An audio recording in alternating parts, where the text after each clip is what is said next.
On the 31st August last year, a deadly inferno engulfed a building in the inner city of Johannesburg. It emerged that the 5-story building was one of the many hijacked buildings in the inner city, home to many internal and external migrants seeking new opportunities in the economic hub.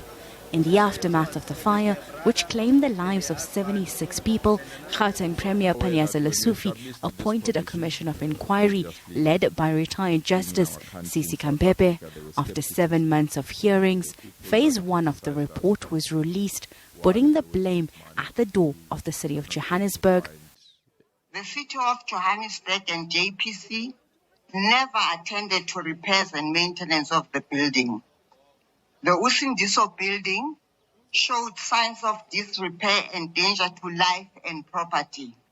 It became liable to be demolished within the meaning of Section 12 of the Building Regulations and Building Standards Act of 1977. The report also finds that there was evidence of contraventions of the city bylaws by the city. 3 months later, and a change of administration, and still no response.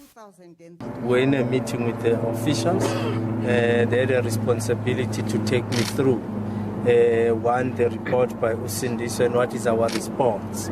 So we are now working on developing a proper response, which they are presenting to the mayoral committee on Friday, and then we'll know what type of actions we must take. But it is also important, Alpha, to note that the challenges of the inner city are much bigger than we thought. And in fact, we require as much partnerships as possible. The Premier had promised to establish a joint committee to ensure the implementation of the Commission's recommendations. This week, Lesufi reiterated this commitment, but there's been no action as yet.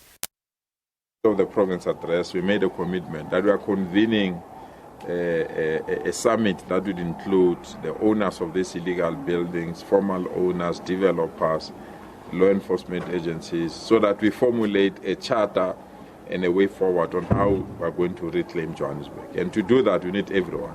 The second phase of the Kampepe inquiry was aimed at looking into the prevalence of hijacked buildings. This was stalled due to logistical issues. Civic organizations have lambasted the slow pace. It's crazy that the city doesn't act until there's some disaster. The second part of the commission, which has commenced now, is the commission inquiry is actually going around to certain buildings that have been identified by organizations like City, who work very closely on the ground with these individuals in buildings to inspect these buildings. They will then produce a report. I know that report is due at the end of August sometime, and that report will also go to the city. In the meantime, can the city be proactive? I don't think they can. Because just like with the report, they're waiting for somebody else to tell them what's wrong. Earlier this year, Stembiso Lawrence Mlalosi confessed to starting the fire while trying to dispose of a body. He abandoned bail, and the matter has been cold for the last 7 months. Hasina Gori, SABC News, Johannesburg.